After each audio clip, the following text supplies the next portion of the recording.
সুপ্রিয় দর্শক, আপনাদের সবাইকে আমন্ত্রণ জানাচ্ছি এনটিভি নিয়মিত স্বাস্থ্য বিষয়ক আয়োজন স্বাস্থ্য প্রতিদিনে। আমি নুসরাত দীপা আজ আপনাদের সঙ্গে রয়েছি।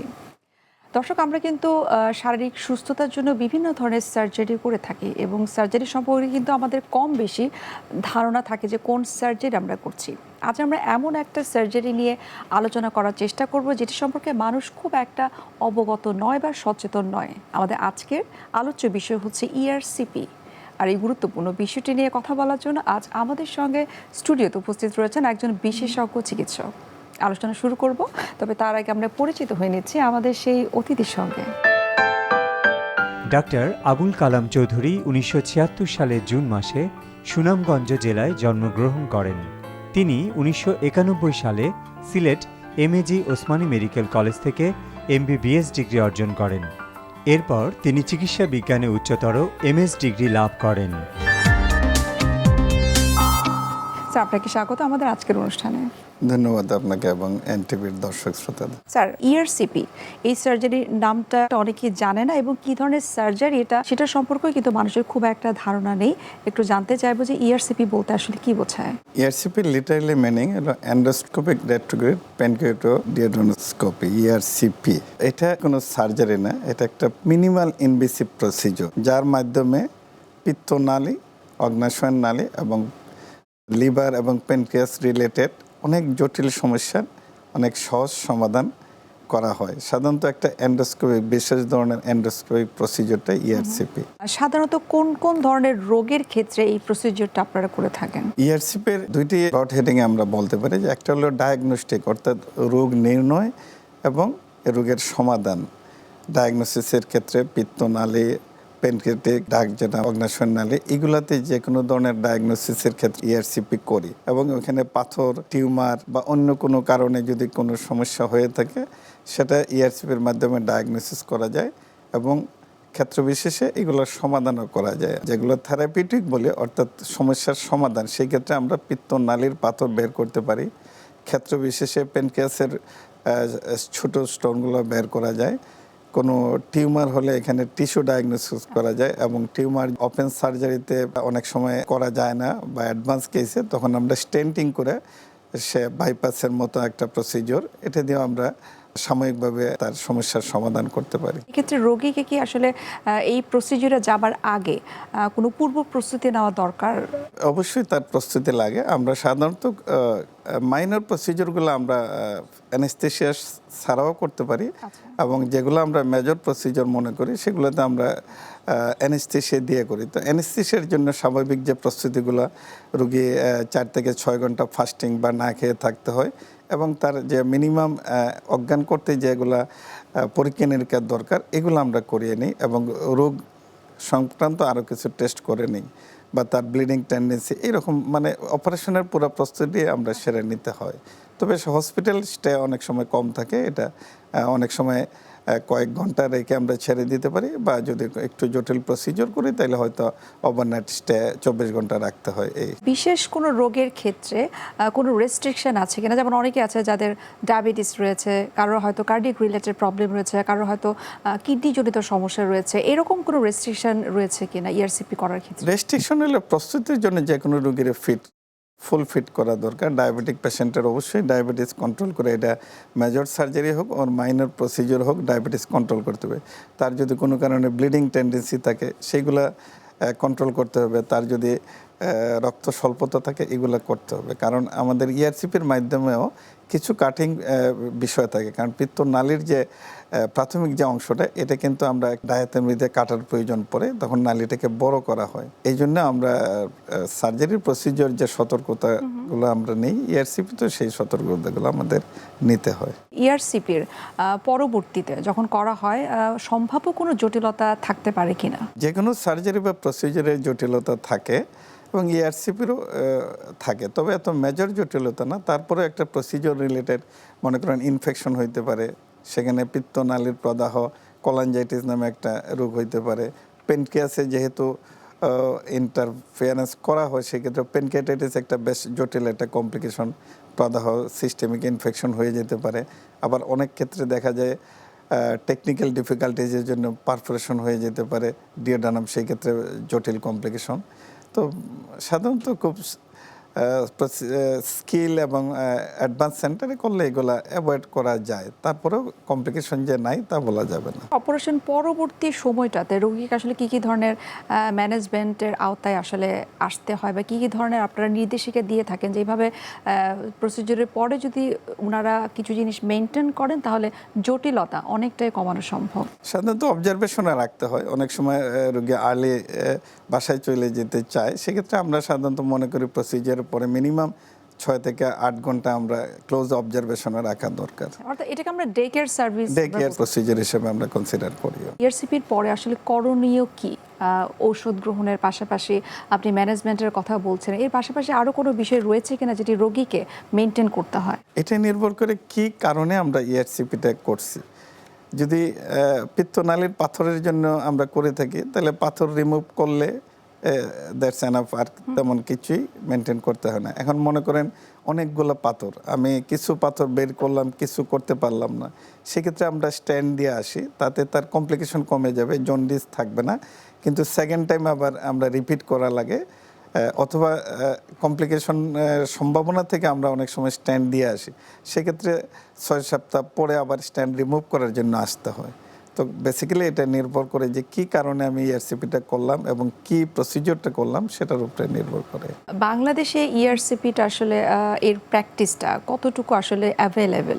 বাংলাদেশে ইআরসিপি আসলে একটা সময় আমরা গ্যাস্ট্রোএন্টারোলজিস্টরা করতো, সার্জনরা আসলে এটা খুব একটা প্র্যাকটিস করতো না। কিন্তু রিসেন্টলি সারা ওয়ার্ল্ডেই সার্জিক্যাল এন্ডোস্কোপি নামে আলাদা একটা এন্টিটি, যেটা সার্জনরা করে, এবং তাতে সুবিধা কি, মানে ইআরসিপি করতে গিয়ে যে কমপ্লিকেশনগুলো হয় সার্জনরা সেম টাইম সিঙ্গেল অ্যাটেমে এগুলা সমাধান করতে পারে। কিন্তু গ্যাস্ট্রোএন্টারোলজিস্ট বা অন্যরা যারা সার্জন না, তারা যদি ইআরসিপি করে আর কমপ্লিকেশন হয়, তাহলে যার কমপ্লিকেশন ম্যানেজমেন্টটা সার্জনদের করতে হয়। সেক্ষেত্রে যে ডিলে হয় তাতে রোগীর অনেক জটিলতার সৃষ্টি হইতে পারে, বা ক্ষেত্র বিশেষে অনেক খারাপ সিচুয়েশন তৈরি হয়। এই জন্য সার্জিক্যাল গ্যাস্ট্রোএন্টারোলজি নামে সাবজেক্ট খোলা হয়েছে। সার্জিক্যাল এন্ডোস্কোপি নামে আমরা যারা সার্জনরা ইআরসিপি করি বা এন্ডোস্কোপি করি, আমরা সার্জিক্যাল এন্ডোস্কোপি হিসেবে এনটিটি, এবং বাংলাদেশেও এটা আলাদাভাবে সার্জনরা এখন বিভিন্ন সেন্টার আছে করতেছে, এবং মেডিকেল কলেজ সহ সব ইনস্টিটিউশনেই এন্ডোস্কোপিক প্রসিজার, যেটা ইআরসিপি বা এন্ডোস্কোপি সব এই সেন্টারে। প্রশ্নটা একটু করতে চাই যে একটু বিস্তারিত জানবো যে ইআরসিপি করার ক্ষেত্রে অনেক সময় রোগীরা কিন্তু একটু কনফিউজ হয়ে যায় যে আসলে কোন সেন্টারে, কোন ধরনের হসপিটালে এই প্রসিডিউরটা করা হয়ে থাকে এবং ভালোভাবে করা হয়ে থাকে। সাধারণত এন্ডোস্কোপিক সেন্টারগুলোতে ইআরসিপি থাকার কথা, এবং থাকেও। তো অনেক ক্ষেত্রে ইআরসিপি একটা স্পেশাল টেকনিক। এটা সাধারণত আমরা আপার যে এন্ডোস্কোপি বা কলোনোস্কোপি যারা করে, এর চেয়ে একটু আলাদা জিনিস, কারণ এবং এটা ডিল করতে খুব সিরিয়াস কন্ডিশনগুলো নিয়ে, হেপাটোবিলিয়ারির যেটা খুব মাইনর ডিভিয়েশন হলে অনেক জটিল অবস্থার সৃষ্টি হয়। এই জন্য খুব স্কিল ম্যানপাওয়ার এবং স্কিল সেন্টার, যেখানে সব ধরনের ফ্যাসিলিটিস আছে, সেখানে ইআরসিপির ফ্যাসিলিটিস আলাদা এন্টিটি, শুধু এন্ডোস্কোপিক সেন্টার বললে হবে না, ইআরসিপির আলাদা এন্টিটি, এবং যেখানে ইআরসিপি হয়, যেখানে কনফিডেন্ট স্কিল সার্জনরা আছে অথবা গ্যাস্ট্রোএন্টারোলজি আছে, সেই সমস্ত সেন্টারেই ইআরসিপি করা। সার্জনের পাশাপাশি একটা স্কিল টিমেরও দরকার হয়। টিমের দরকার। এবার সিপিও আরেকটি টার্ম রয়েছে, এটাও এক ধরনের প্রসিডিউর নিশ্চয়ই, একটু জানতে চাইবো যে তফাৎ কি এমআরসিপির আসলে? সাথে অনেকে কনফিউজ করে। এমআরসিপি অ্যাকচুয়ালি একটা ইমেজিং, রেডিওলজি, সিটি স্ক্যান বা অন্যান্য যেটা এক্সরে টাইপের, এটা এমআরসিপি দিয়ে আমরা শুধু ডায়াগনোসিস করতে পারি।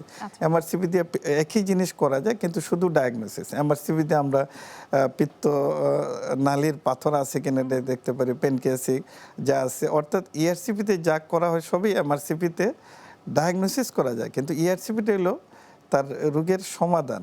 এমআরসিপি একটা ইমেজিং বা সিটি স্ক্যান, এমআরসিপি টাইপের একটা পরীক্ষা, আর ইআরসিপি একটা প্রসিডিওর, ইন্টারভেনশন, যেটা দিয়ে সমাধান করা হয়। স্যার, আপনার কাছে একটু জানতে চাইবো যে ইআরসিপির সুযোগ সুবিধাগুলো কি আসলে সব হসপিটালে রয়েছে? যেহেতু আপনি বলছেন যে এখন কিন্তু মোটামুটি এই প্র্যাকটিসটা বাংলাদেশে অ্যাভেলেবেল, কিন্তু অনেক ক্ষেত্রে কিন্তু আমরা দেখেছি যে সব হসপিটালে, সব সেন্টারে বা সব ক্লিনিকে কিন্তু এই ধরনের সেন্টার থাকে না বা সুযোগ সুবিধাটা থাকে না।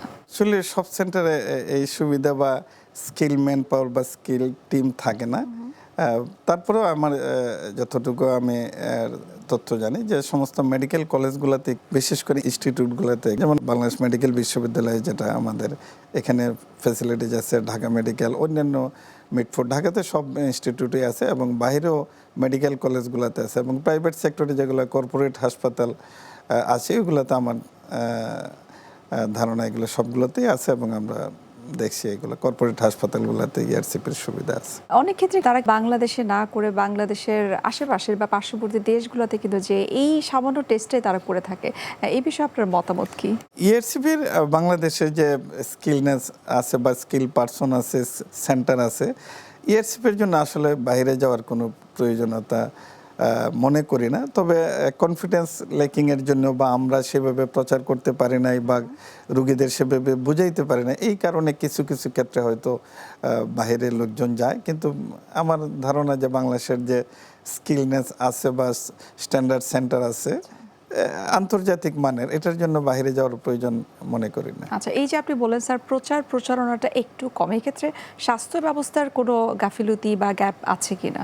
যেহেতু টেকনিক্যাল বিষয়, এগুলো ইনস্ট্রুমেন্টাল জিনিস যা আমরা ইউজ করি, এটা কন্টিনিউয়াস, এগুলো আমাদের সাপ্লাই দিতে হয়।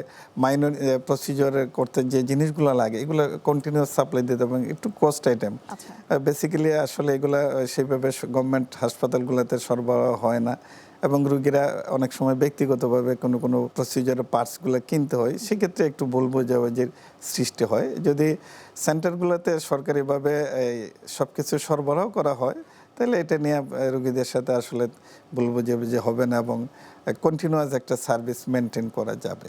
আচ্ছা স্যার, এক্ষেত্রে আরেকটা প্রশ্ন চলে আসে যে যেহেতু একটা এন্ডোস্কোপির মতো আপনি বললেন যে একটা প্রসিডিউর, এক্ষেত্রে যে মেশিনটা দ্বারা করা হয় সেটি সেন্ট্রিফিউজ করাটা নিশ্চয়ই অনেক বেশি গুরুত্বপূর্ণ। সেই বিষয়গুলো কি বা প্রোটোকলগুলো কি আমাদের দেশে প্রপারলি মেনটেন করা হয়? হ্যাঁ আছে, এগুলো স্টেরিলাইজেশন সহ অন্যান্য যে পদ্ধতি আছে সব কিছুই করা হয়। এটা আমাদের আন্তর্জাতিক মানের স্ট্যান্ডার্ড, এবং আমাদের যে মেশিনারিজগুলো সবগুলা ওয়ার্ল্ড স্ট্যান্ডার্ড। জাপানি মেশিনগুলো আমাদের দেশে ম্যাক্সিমাম সেন্টারে, রিসেন্টলি চাইনিজ এবং অন্যান্য দেশেরা আছে, কিন্তু আমাদের বড় বড় সেন্টারগুলোতে একদম স্ট্যান্ডার্ড মেশিনগুলোই আছে। এবং আমরা যতটুকু দেখেছি যে ঢাকাস্থ যে প্রাইভেট হসপিটালগুলো রয়েছে সেখানে কিন্তু এই ধরনের প্রসিডিউরের ক্ষেত্রে আলাদা করে কিন্তু এই স্টেরিলাইজেশনের জন্য কিন্তু আলাদা রুম থাকে, আলাদা মেশিন কিন্তু থাকে। সেগুলো স্টেরিলাইজেশনে কোনো সমস্যা নেই।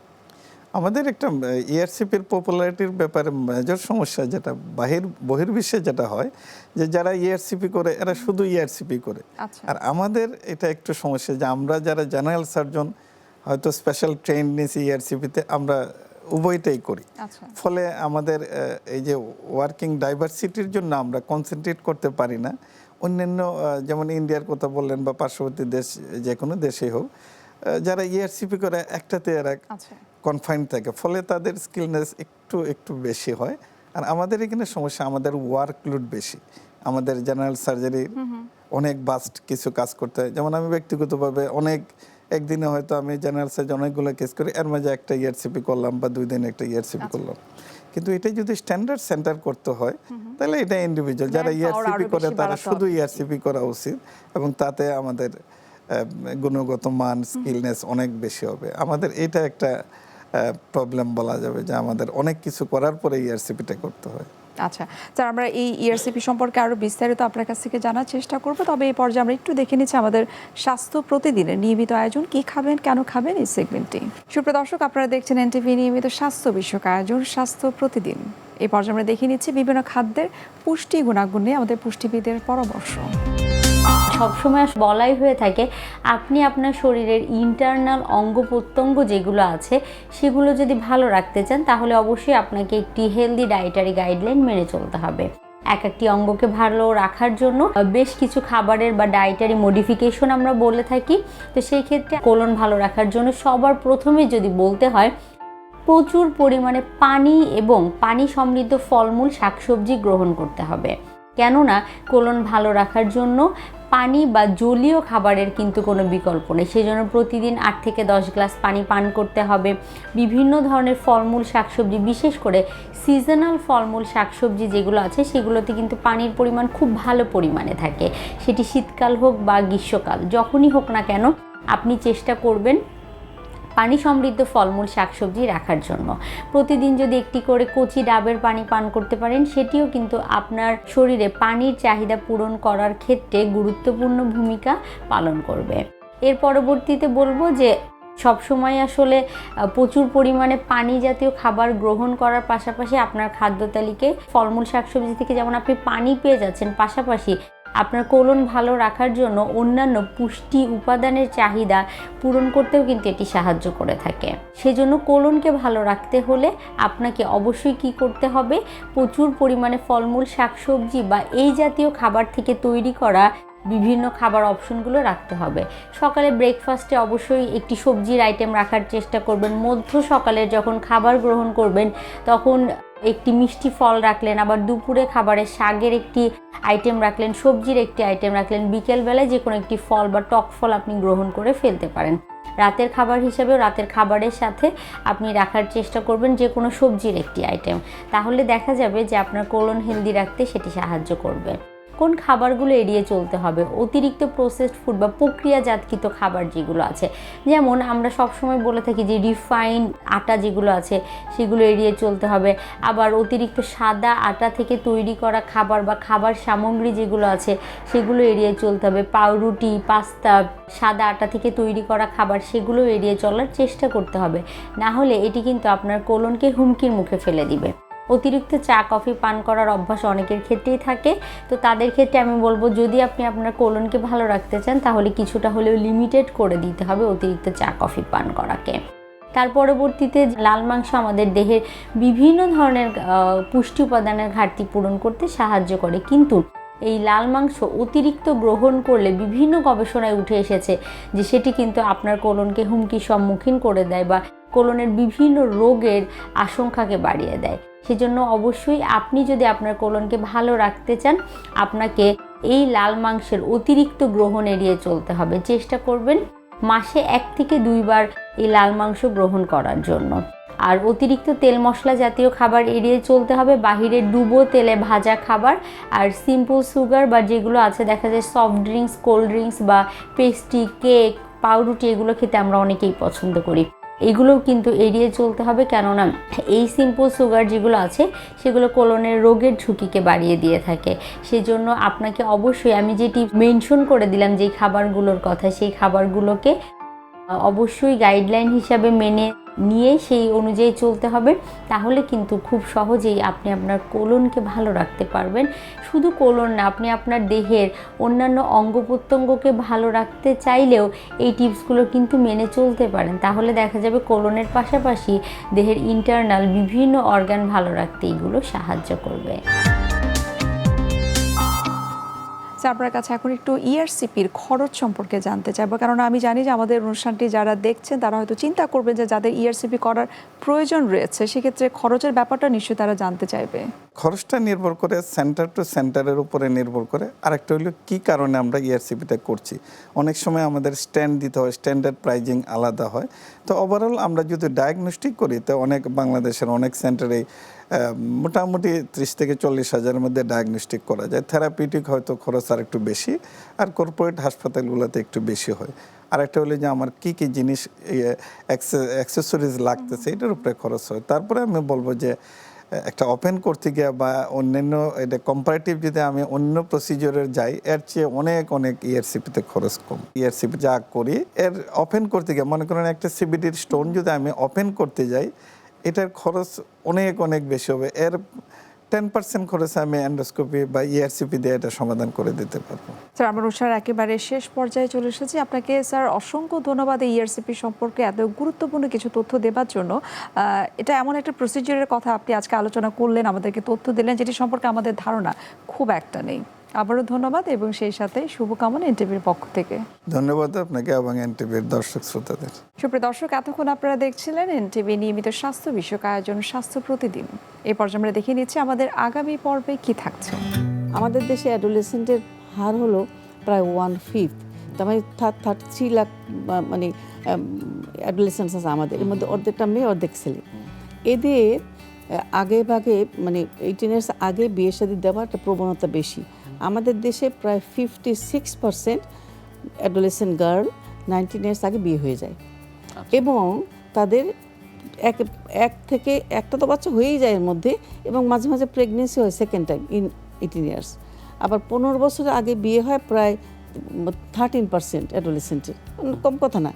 এবং 13% বিয়ে হয় মানে তাদের প্রেগনেন্সি হয়ে যায়। বিশ্বের যে কোনো প্রান্ত থেকে যে কোনো সময় এনটিভির জনপ্রিয় অনুষ্ঠান স্বাস্থ্য প্রতিদিন দেখতে আপনারা ভিজিট করতে পারেন আমাদের পূর্ণাঙ্গ পোর্টাল www.ntvbd.com এ। এছাড়াও এনটিভির জনপ্রিয় কিছু অনুষ্ঠান এবং নিউজ আপডেট পেতে আপনারা ভিজিট করতে পারেন আমাদের ইউটিউব চ্যানেল এবং ভেরিফাইড ফেসবুক পেজে। দর্শক, আজ এখানে শেষ করছি, দেখা হবে আবার আপনাদের সঙ্গে। সে পর্যন্ত আপনারা সবাই ভালো থাকুন, সুস্থ থাকুন। আল্লাহ হাফেজ।